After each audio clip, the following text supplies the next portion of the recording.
Salut tout le monde, très urgent et très bonne nouvelle depuis le Niger, l'Algérie, le Nigeria, la France et le Bénin. Mes chers amis, voici les plus bonnes nouvelles de l'année. Aujourd'hui, samedi 17 août 2024.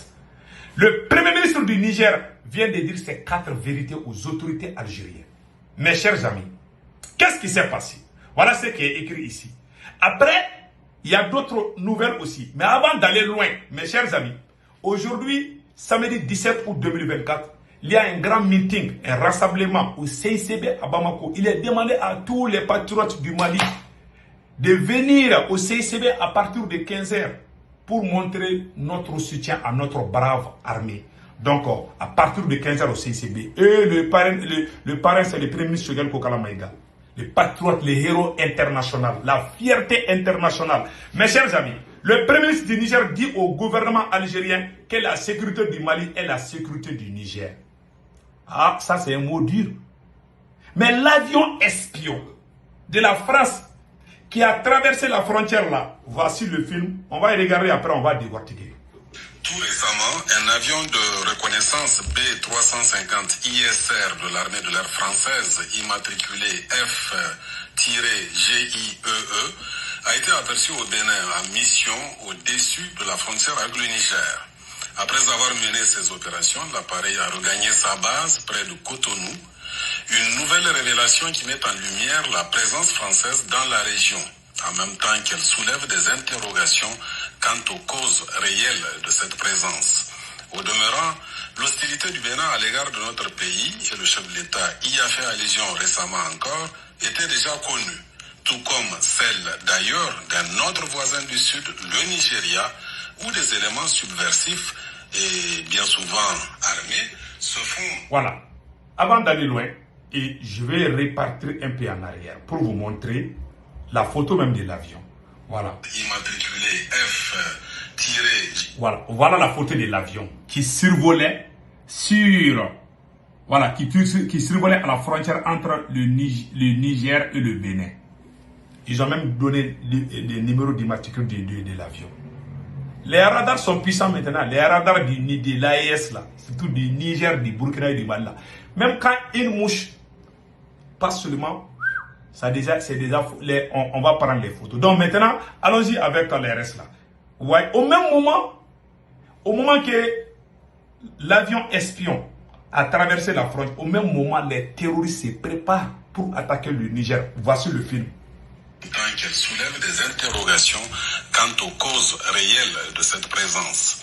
Au demeurant, l'hostilité du Bénin à l'égard de notre pays, et le chef de l'État y a fait allusion récemment encore, était déjà connue, tout comme celle d'ailleurs d'un autre voisin du Sud, le Nigeria, où des éléments subversifs et bien souvent armés se font allègrement frayer le chemin vers le Niger avec la complicité des autorités locales.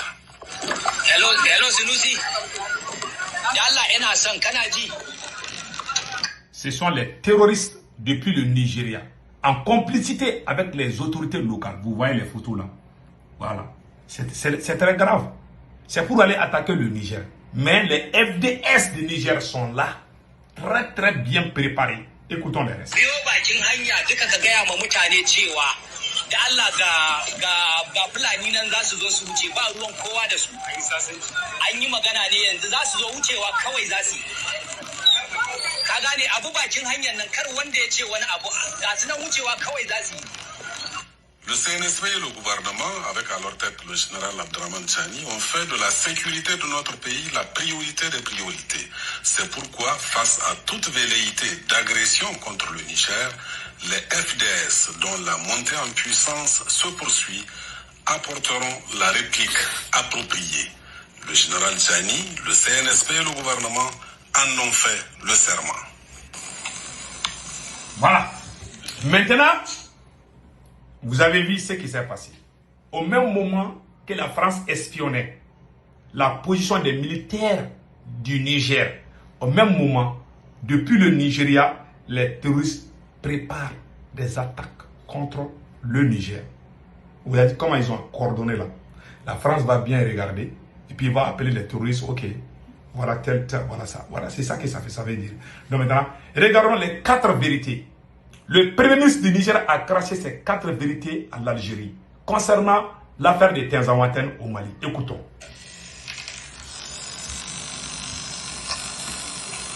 On a parlé de la sécurité.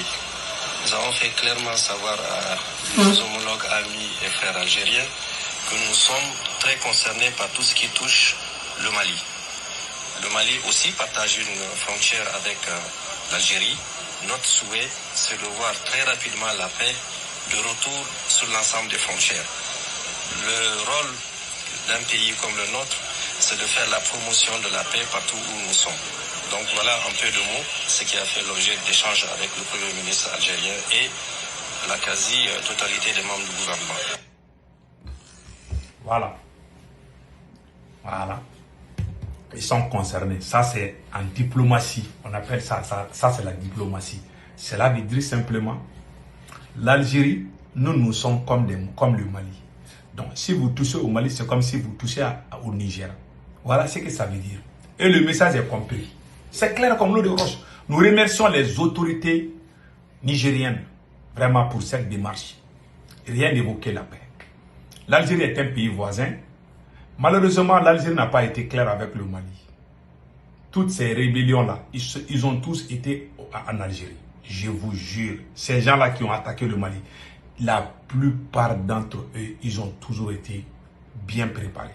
Yad Agali, le chef terroriste Yad Agali, dans le livre de Nicolas de Normand, l'ancien ambassadeur de la France au Mali, a écrit dans son livre que l'Algérie a téléphoné, le service de renseignement de l'Algérie a téléphoné les forces françaises en 2013-2012, quand la France intervenait au Mali, de ne pas attaquer Yad Agali, le chef terroriste.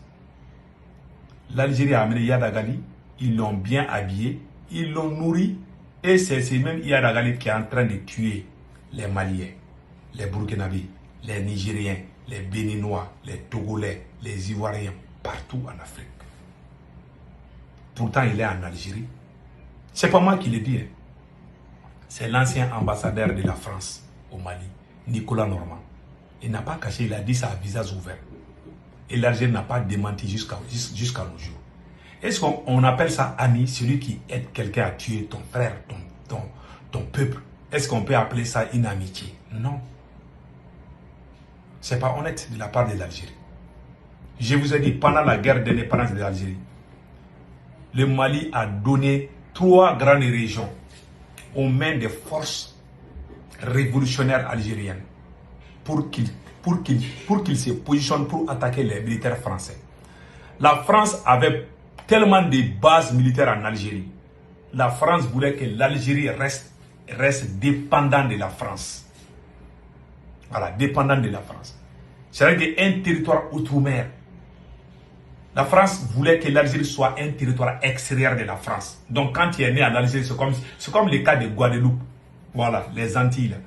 Donc la France ne voulait pas que l'Algérie soit indépendante. Parce que si l'Algérie faisait partie de la France allait être peut-être la 2e ou 3e puissance mondiale. Parce qu'il y a tout en Algérie. Voilà un peu le plan qui a échoué grâce à Modibo Keïta.